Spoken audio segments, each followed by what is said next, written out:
نحمده ونصلي على رسوله الكريم اما بعد فاعوذ بالله من الشيطان الرجيم بسم الله الرحمن الرحيم رب اشرح لي صدري ويسر لي امري واحلل عقدة من لساني يفقهوا قولي۔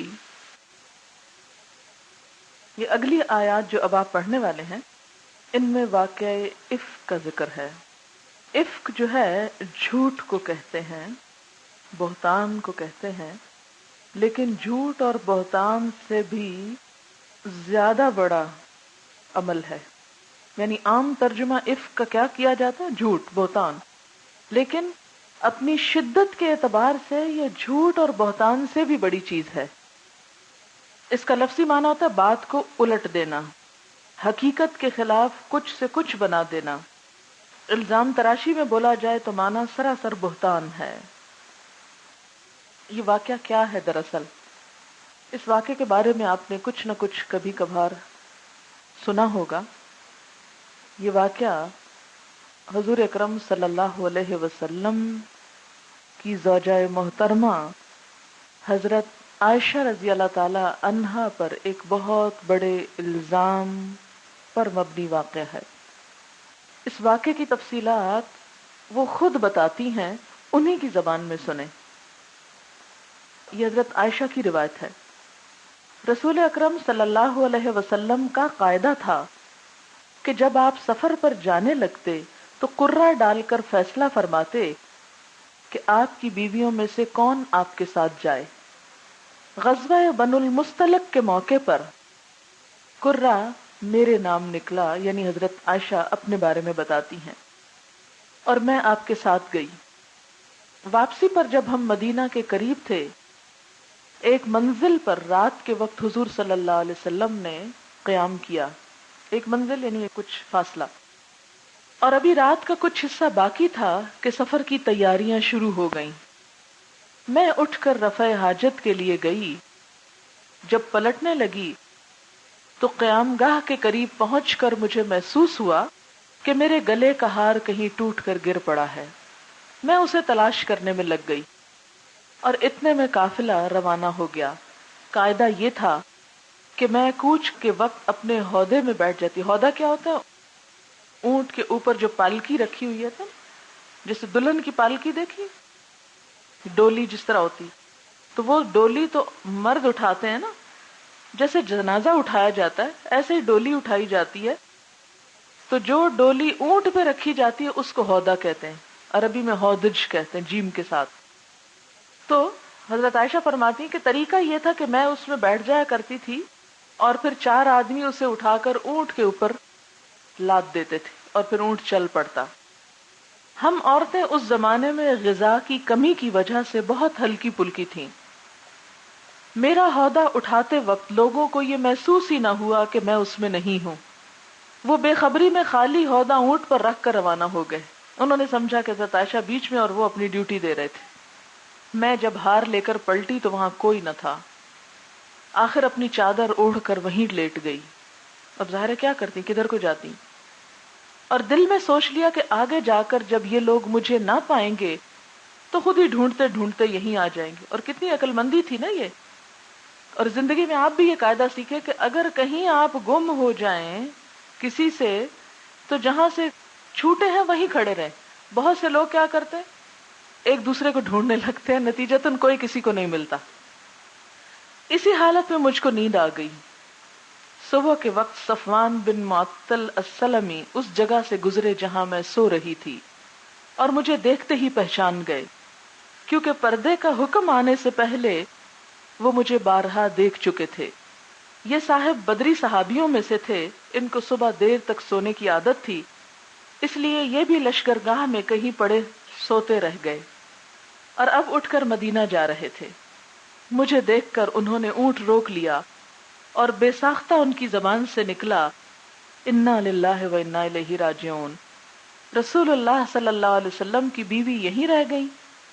اس آواز سے میری آنکھ کھل گئی اور میں نے اٹھ کر فوراً اپنے منہ پر چادر ڈال لی۔ انہوں نے مجھ سے کوئی بات نہ کی، لا کر اپنا اونٹ میرے پاس بٹھا دیا اور الگ ہٹ کر کھڑے ہو گئے۔ میں اونٹ پر سوار ہو گئی اور نکیل پکڑ کے وہ روانہ ہو گئے۔ دوپہر کے قریب ہم نے لشکر کو جا لیا، جبکہ وہ ابھی ایک جگہ جا کر ٹھہرا ہی تھا، اور لشکر والوں کو یہ پتا نہ چلا تھا کہ میں پیچھے چھوٹ گئی ہوں۔ ظاہر ہے لشکر کہیں وہ نیچے بیٹھتا تو پھر ہی کوئی راز کھلتا۔ اس پر بہتان اٹھانے والوں نے بہتان اٹھا دیے، اور ان میں سب سے پیش عبداللہ بن ابی تھا، رئیس المنافقین، مگر میں اس سے بے خبر تھی کہ مجھ پر کیا باتیں بن رہی ہیں۔ دوسری روایات میں آتا ہے کہ جس وقت صفوان کے اونٹ پر حضرت عائشہ لشکر گاہ میں پہنچی اور معلوم ہوا کہ آپ اس طرح پیچھے چھوٹ گئی تھی، اسی وقت عبداللہ بن ابی پکار اٹھا، خدا کی قسم یہ بچ کر نہیں آئی، یعنی صریحاً زنا کا الزام تھا۔ حالانکہ زنا کا الزام کسی پر لگایا نہیں جا سکتا جب تک کہ بالفعل وہ عمل نہ دیکھ لیا جائے۔ یعنی اگر صرف کسی نے یہ دیکھا کہ ایک مرد اور عورت کسی ایک کمرے میں بند ہے اور انہوں نے اپنی آنکھ سے کچھ نہیں دیکھا تو اسی پر الزام لگا دیا جائے تو یہ بھی الزام تراشی میں ہوگا۔ اسی طرح اگر دیکھے کہ کوئی ایک بیڈ میں ہے تو اس پر الزام لگا دیا جائے تو بھی یہ الزام درست نہ ہوگا جب تک کہ وہ عمل فی الواقع نہ دیکھ لیں۔ تو یہ ایک بہت اہم نقطہ تھا جسے واضح کرنا ضروری تھا۔ بہرحال اس نے صرف اس بات پر کہہ دیا کہ چونکہ وہ ان کے اونٹ پر بیٹھ کر آئی ہیں اس لیے یہ بچ کر نہیں آئی۔ تو ہمارے ہاں بھی تو سکینڈلز اسی طرح بنتے ہیں نا، کوئی لڑکی اگر کسی سے لفٹ لے کر آ رہی ہے تو کہیں گے کہ نعوذ باللہ اس کے ساتھ اس کے ناجائز تعلقات ہیں۔ کوئی اتفاقاً اگر کہیں راہ چلتے کسی سے بات کر لے تو اس کو شوٹ کر دیتے ہیں کہ ضرور یہ اس کا بوائے فرینڈ ہی ہوگا اور یہ غلط کام ہی کر کے آئی ہے۔ تو یہ بہت ہی احتیاط کی بات ہے اور بہت ہی بڑی بات ہے۔ زنا کی بات کوئی چھوٹی سی بات نہیں جس پر اتنی بڑی حد لگوائی گئی، اس لیے الزام تراشی کرنے والوں کو بھی بہت ہی محتاط ہونے کی ضرورت ہے۔ اگر کسی نے اپنی آنکھ سے وہ عمل نہیں دیکھا تو صرف اس کے ظاہری جو شہادتیں ہیں یا ظاہری کوئی ایسے شک اور شبہ کی چیزیں ہیں اس بنا پر ایک لفظ بھی کوئی منہ سے نہیں نکال سکتا۔ اور اسی طرح گواہوں کو بھی، یعنی اگر ایک شخص الزام لگا رہا ہے تو جو گواہ لا رہا ہے ان گواہوں کو بھی وہ عمل دیکھنا ضروری ہے۔ جب تک وہ عمل نہیں دیکھا اس وقت تک وہ بھی گواہی نہیں دے سکتے، اور اگر شیکی قسم کی گواہی دیں گے تو مجرم پہ حد نہیں جاری ہوگی بلکہ انہی پہ جاری ہو جائے گی، جیسے مغیرہ بن شعبہ اور ابو بکرہ کے واقع میں ہوا۔ عبداللہ بن ابی پکار اٹھا، خدا کی قسم یہ بچ کر نہیں آئی، لو دیکھ لو تمہارے نبی کی بیوی نے رات ایک شخص کے ساتھ گزاری اور اب وہ اسے علانیہ لیے آ رہا ہے۔ حضرت عائشہ کہتی ہے مدینے پہنچ کر میں بیمار ہو گئی، 1 مہینے کے قریب پلنگ پر پڑی رہی۔ اتفاق کی بات ہے نا، شہر میں اس بہتان کی خبریں اڑ رہی تھیں، رسول اللہ صلی اللہ علیہ وسلم کے کانوں تک بھی بات پہنچ گئی، مگر مجھے کچھ پتا نہ تھا۔ ظاہر ہے کہ بازاروں میں گھومنے پھرنے والی عورت تو تھی نہیں، اپنے کام سے کام تھا، اور ویسے بھی علم سے دلچسپی رکھتی تھی۔ اور جو شخص خود نیک نیت ہوتا ہے اس کو کسی دوسرے میں بھی برائی نظر نہیں آتی، لیکن جن کی اپنی نگاہیں میلی ہوں، جن کے اپنے اندر خرابی ہو، وہ پاک دامن لوگوں کو بھی نہیں چھوڑتے۔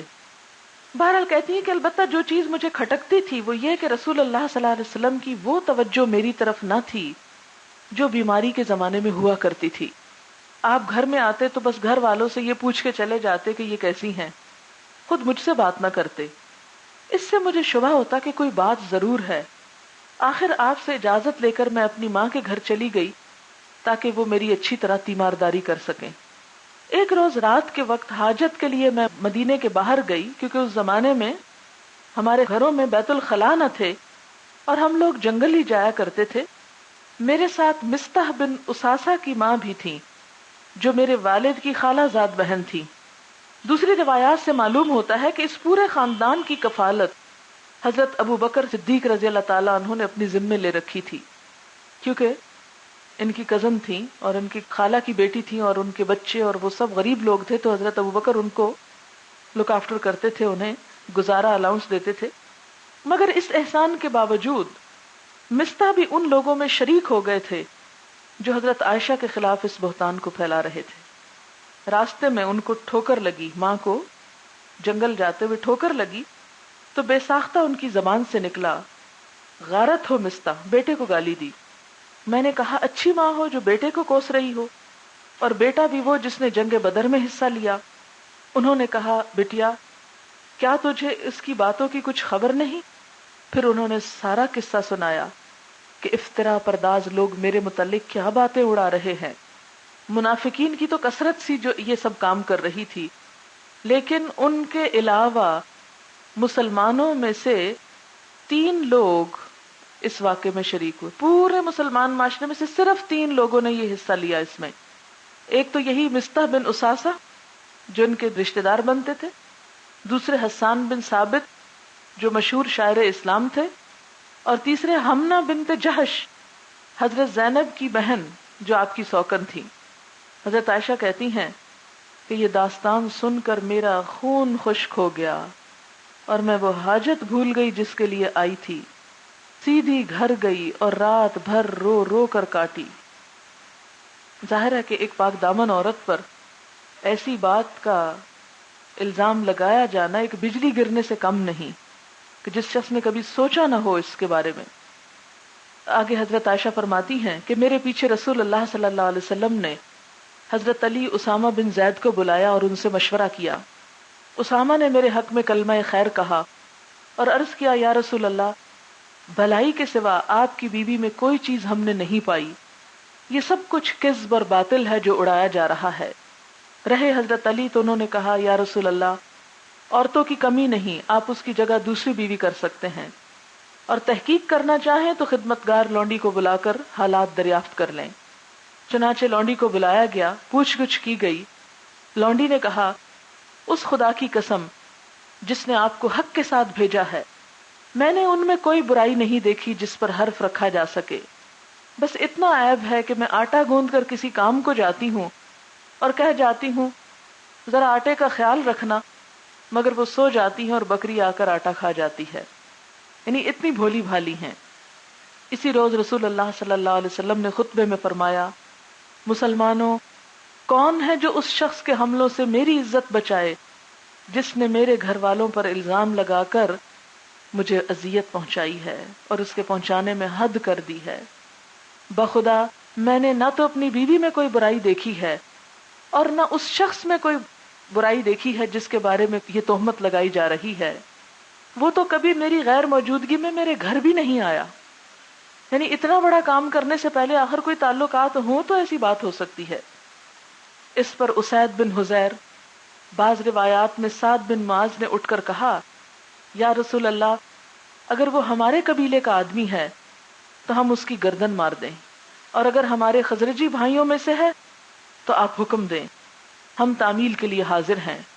یہ سنتے ہی سعد بن عبادہ جو خزرج کے رئیس تھے اٹھ کھڑے ہوئے اور کہنے لگے جھوٹ کہتے ہو، تم ہرگز اسے نہیں مار سکتے، تم اس کی گردن مارنے کا نام صرف اس لیے لے رہے ہو کہ وہ خزرج میں سے ہے، اگر وہ تمہارے قبیلے کا آدمی ہو تو کبھی تم یہ نہ کہتے کہ ہم اس کی گردن مار دیں۔ اسید بن حذیر نے جواب میں کہا تم منافق ہو، اسی لیے منافقوں کی حمایت کرتے ہو۔ آپس میں لڑائی شروع ہو گئی۔ اس پر مسجد نبی میں ایک ہنگامہ برپا ہو گیا، حالانکہ رسول اللہ صلی اللہ علیہ وسلم منبر پر تشریف رکھتے تھے۔ آپ کی موجودگی میں قریب تھا کہ اوس اور خزرج مسجد میں لڑ پڑتے، کیونکہ لڑاکا قومیں تھی شروع سے، تو ابھی اصلاح ہو ہی رہی تھی، 6 ہجری کا واقعہ ہے۔ مگر رسول اللہ صلی اللہ علیہ وسلم نے ان کو ٹھنڈا کیا اور پھر منبر سے اتر آئے، اور یہ واقعہ اس طرح مسلمانوں کے درمیان بھی آپس میں ایک پھوٹ کا سبب بن گیا، اور خود آپ صلی اللہ علیہ وسلم کے اپنے گھر میں انتہا درجے کی تلخی گھول گیا۔ اب اس کے بعد کیا ہوا؟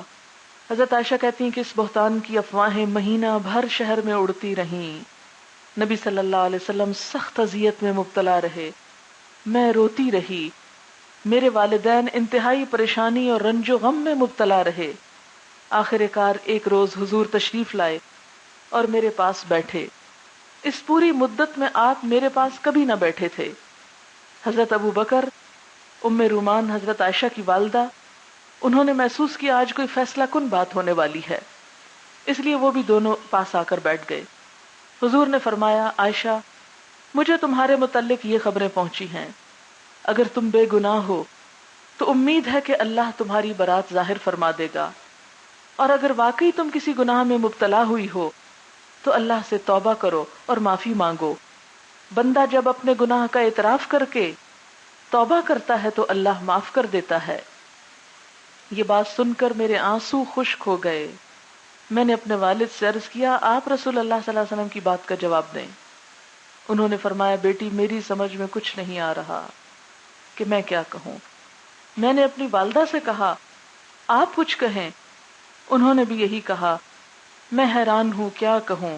اس پر میں بولی آپ لوگوں کے کانوں میں ایک بات پڑ گئی ہے اور دلوں میں بیٹھ چکی ہے۔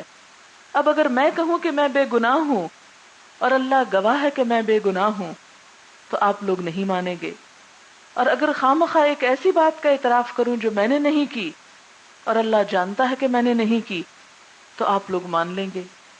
میں نے اس وقت حضرت یعقوب کا نام یاد کرنے کی کوشش کی مگر یاد نہ آیا۔ آخر میں نے اس حالت میں کہا میرے لیے اس کے سوا اور کیا چارہ ہے کہ وہی بات کہوں جو حضرت یوسف کے والد نے کہی تھی، فصبر جمیل، صبر ہی اچھا ہے، جب ان کے بیٹے بنیامین پہ چوری کا الزام لگایا گیا تھا۔ یہ کہہ کر میں لیٹ گئی اور کروٹ دوسری طرف لے لی۔ اس وقت میں اپنے دل میں کہہ رہی تھی کہ اللہ میری بے گناہی سے واقف ہے اور وہ ضرور حقیقت کھول دے گا، اگرچہ یہ بات تو میرے وہم و گمان میں بھی نہ تھی کہ میرے حق میں وہی نازل ہوگی جو قیامت تک پڑھی جائے گی۔ میں اپنی ہستی کو اس سے کمتر سمجھتی تھی کہ اللہ تعالیٰ خود میری طرف سے بولے گا، مگر میرا یہ گمان تھا کہ رسول اللہ صلی اللہ علیہ وسلم کوئی خواب دیکھ لیں گے جس میں اللہ تعالیٰ میری برات فرما دے گا۔ اتنے میں یکا یک حضور صلی اللہ علیہ وسلم پر وحی کی کیفیت طاری ہو گئی جو کہ وحی کے نازل ہونے کے وقت ہوا کرتی تھی، حتیٰ کہ سخت جاڑے کے زمانے میں موتی کی طرح آپ کے چہرے سے پسینے کے قطرے ٹپکنے لگتے۔ ہم سب خاموش ہو گئے۔ میں تو بالکل بے خوف تھی، مگر میرے والدین کا حال یہ تھا کہ کاٹو تو بدن میں لہو نہیں۔ وہ ڈر رہے تھے کہ دیکھیں اللہ کیا حقیقت کھولتا ہے۔ مگر جب وہ کیفیت دور ہوئی تو حضور صلی اللہ علیہ وسلم بے حد خوش تھے۔ آپ نے ہنستے ہوئے پہلی بات جو فرمائی وہ یہ تھی، مبارک ہو عائشہ، اللہ نے تمہاری برات نازل کر دی۔ اور اس کے بعد حضور صلی اللہ علیہ وسلم نے یہ 10 آیات سنائیں، آیت 11 سے 21 تک۔ میری والدہ نے کہا اٹھو اور رسول اللہ کا شکریہ ادا کرو۔ میں نے کہا میں نہ ان کا شکریہ ادا کروں گی نہ آپ دونوں کا، بلکہ اللہ کا شکر ادا کرتی ہوں جس نے میری برات نازل فرمائی۔ آپ لوگوں نے تو اس بہتان کا انکار تک نہ کیا۔ اس سے آپ اندازہ لگا سکتے ہیں کہ عورت پر جب ایسا کوئی الزام آ جائے تو اس کی حالت کس قدر مزریبل ہو جاتی ہے کہ اور تو اور اپنے بھی شک کرنے لگتے ہیں۔ اس لیے عورت جتنا خود کو پروٹیکٹ کر سکتی ہے اس معاملے میں کرے، کیونکہ جب کوئی اس کا نتیجہ آتا ہے تو وہ بھی تنے تنہا اسی کو بھگتنا پڑتا ہے۔ تو آپ دیکھیں کہ دنیا میں ایک گناہ جو کیا بھی نہ ہو اس پر ماں باپ بھی چھوڑ جاتے ہیں، شوہر بھی چھوڑ جاتے ہیں، تو آخرت میں کون ساتھ دے گا؟ وہ آتا ہے نا، یوم یفر المرء من اخیہ و امہ و ابیہ و صاحبتہ و بنیہ، جس دن انسان بھاگے گا۔ یہ کس انسان سے بھاگے گا؟ مجرموں سے ہی بھاگے گا نا۔ تو یاد رکھیں اگر ہم نے گناہ میں زندگی گزاری تو اس واقعے سے کیا پتا چلتا ہے کہ گناہ نہیں بھی لیکن صرف ایک الزام، ایک شک تھا، تو بھی کس طرح سارے اپنے بیگانے ہو گئے۔ کوئی بھی اٹھ کر وہ دفاع نہیں کر رہا جو چاہیے تھا، کیونکہ ہر ایک شک میں جو پڑ گیا۔ اور شیطان ایسی چیزوں کے بارے میں بہت جلدی مشکوک کر دیتا ہے۔ تو قیامت کے دن کیا ہوگا؟ کوئی کام آئے گا؟ کوئی سفارش کرے گا؟ کوئی ساتھ دے گا؟ سفارش کے لیے ضروری ہے نا کہ سفارش کرنے والا آپ کو جانتا ہو، آپ کے حالات کو، کہ ہاں آپ بہت اچھے انسان ہیں۔ کیا اللہ کے رسول صلی اللہ علیہ وسلم حضرت عائشہ کو نہیں جانتے تھے؟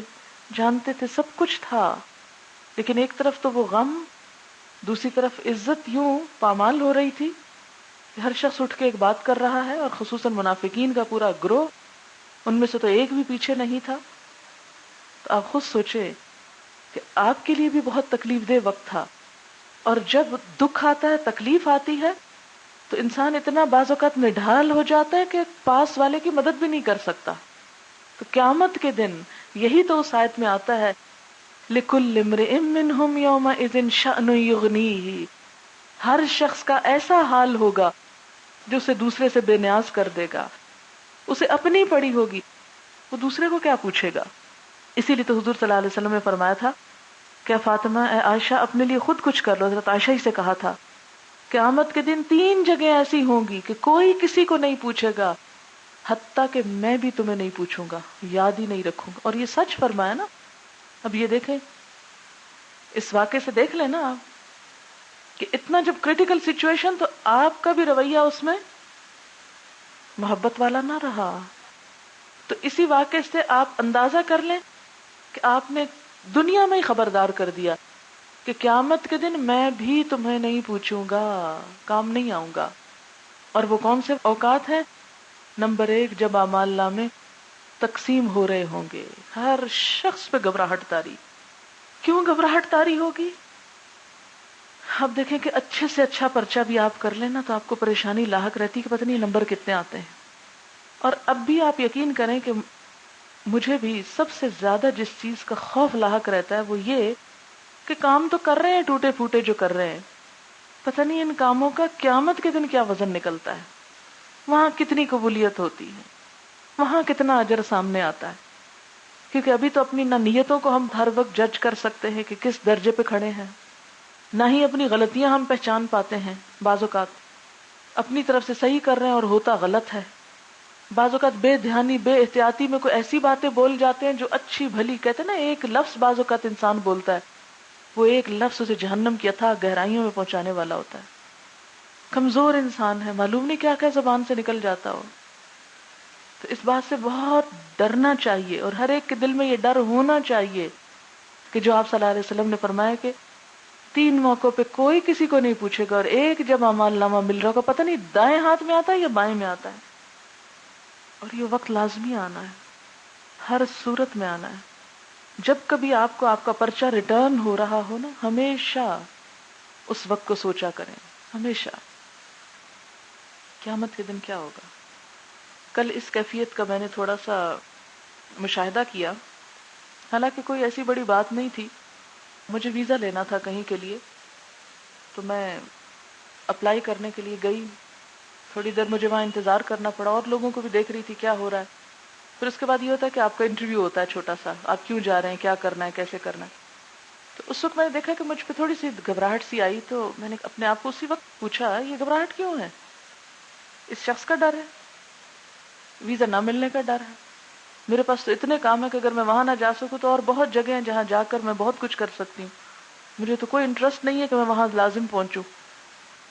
یعنی بلا وجہ جب انسان کسی بھی ایسے ایک امتحان کی سچویشن میں ہوتا ہے نا، تو ایک قدرتی سی بات ہے وہ آتا ہے. تو فوراً میں نے اس وقت سوچا کہ یہ تو انسان ہے اور مسلمان بھی نہیں، اور اس کا مجھ سے کوئی تعلق بھی نہیں، یہ مجھے کوئی سزا بھی نہیں دے سکتا، نہ میری جزا سزا اس کے ہاتھ، کچھ بھی نہیں. بس اتنی سی بات ہے کہ مجھ سے کوشچن کر رہا اور میں اس کے آنسر دے رہی ہوں اور بس ختم. مجھے اسے بالکل جسٹ نارمل لینا چاہیے. اور الحمدللہ فوراً ہی میں نارمل ہو گئی. لیکن تھوڑی دیر کے لیے ایک ایسی سی کیفیت آئی، تو اس وقت فوراً میں نے آخرت کو یاد کیا. وہاں کیا ہوگا؟ اللہ تعالیٰ کے سامنے جا کے کھڑے ہونا ہے، اللہ کو جواب دینا ہے. اور اس شخص کو تو نہیں پتا میں اس کے سامنے جھوٹ بھی بول دوں تو اسے کیا خبر، وہ تو میرا اپنا ایمان ہے، میں جھوٹ نہ بولوں. اس بیچارے کو کیا خبر کہ میں کیا کہہ رہی ہوں اس وقت. میں اسے دھوکہ دے سکتی ہوں، اسے فریب دے سکتی ہوں، اسے فیکٹس چھپا سکتی ہوں، کچھ کر سکتی ہوں، لیکن اللہ کے سامنے تو یہ بھی نہیں ہو سکے گا. یہ شخص تو مجھے صرف ان چند کاغذات کے حوالے سے جانتا ہے، میرے پاسپورٹ، میری تصویر، میرے چند اور ڈاکیومنٹس کے حوالے سے. اللہ تو اول آخر جانتا ہے، ہر چیز سے واقف ہے. وہاں کیا بنے گا؟ ہاتھ پاؤں بولنا شروع ہو جائیں گے، زبان تو بند ہو جائے گی، یہ تو بول ہی نہیں سکے گی. اور وہ بڑا کریٹیکل مرحلہ ہوتا ہے نا کہ جب وہ آپ کا ویزا دے دیں یا ریفیوز کر دیں. انسلٹ ذرا فیل کرتا ہے نا انسان اگر ریفیوز ہو جائے، زیادہ تر انسلٹ ہی کی بات ہے نا کہ آپ ڈسکوالیفائی ہو گئے، اس سے زیادہ کیا ہے.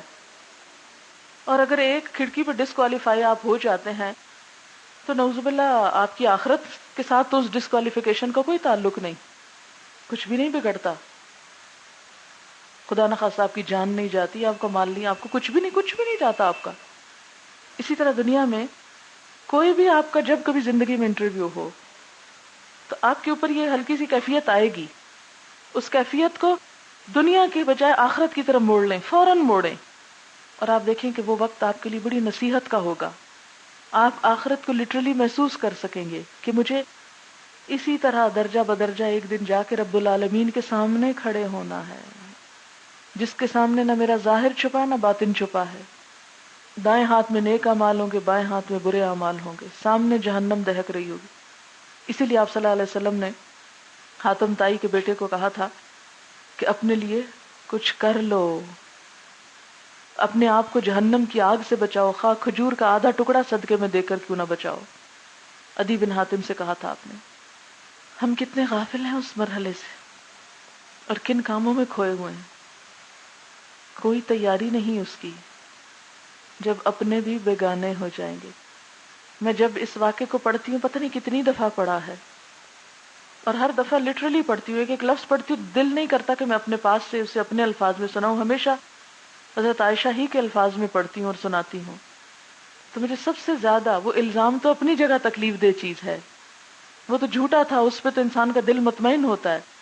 سب سے زیادہ اس واقعے میں جو عبرت انگیز چیز مجھے نظر آتی ہے وہ اپنوں کا ساتھ چھوڑ جانا، اپنوں کا بیگانہ ہو جانا، اور وہ اپنے بھی نبی اکرم صلی اللہ علیہ وسلم ہیں جو ایک نبی ہیں۔ کتنا تنہا ہے انسان، کون اس کے لیے کچھ کرے گا جب تک خود اپنے لیے نہ کریں۔ بڑے تلخ امتحان ہیں، بڑی سخت منزلیں ہیں، جب تک اپنے پاس عمل نہ ہوا تو کوئی دیکھے گا بھی نہیں، آپ کو پوچھے گا بھی نہیں۔ لا يسأل حمیم حمیما، کوئی جگری سے جگری دوست، دلی سے دلی دوست بھی آپ کو نہیں پوچھے گا وہاں۔ یبصرونہم، ایک دوسرے کو دکھائے جائیں گے۔ فلا انساب بینہم یومئذ ولا یتساءلون، کوئی نسب رشتہ داری نہیں، ایک دوسرے کو پوچھیں گے بھی نہیں، کوئی حال بھی نہیں لے گا کسی کا۔ پھر دوسرا مرحلہ، جب یہ تولے جا رہے ہوں گے، نامہ اعمال تلنے لگا ہے، شدید گھبراہٹ کا وقت، شدید گھبراہٹ کا، کیونکہ ایک جوں کے برابر بھی اگر نیکی کم ہو گئی، ایک جوں کے برابر، ایک لیک کے برابر، لیک کا لفظ آتا ہے حدیث صحابہ، اس کا بھی وزن کر کے حساب لیا جائے گا۔ اور پھر من یعمل مثقال ذرۃ خیرا یرا ومن یعمل مثقال ذرۃ شرا یرا، ایک ذرے کے برابر نیکی کی تو وہ بھی دیکھ لے گا، ایک ذرے کے برابر برائی کی وہ بھی سامنے دیکھے گا۔ اور تیسرا مرحلہ پل صراط، کوئی کسی کا ہاتھ نہیں پکڑے گا، کوئی کسی کو سہارا نہیں دے گا، سوائے اس کے کہ آپ کے پاس اچھے عمل ہوں اور ان اعمال کی بنا پر اللہ کو راضی کیا ہو، پھر اللہ تعالیٰ آپ کے لیے سواریاں مہیا کر دے گا۔ انسان نہیں کوئی ساتھ دے گا، کوئی نہیں، کوئی نہیں۔ ہماری تو اکثریت اسی سہارے پہ بیٹھی ہوئی ہے۔ ہم نبی صلی اللہ علیہ وسلم کی امت ہیں، جو چاہیں غلط کام کریں، آپ ہمارا ہاتھ پکڑ کے پار کرا دیں گے، بس ختم قصہ۔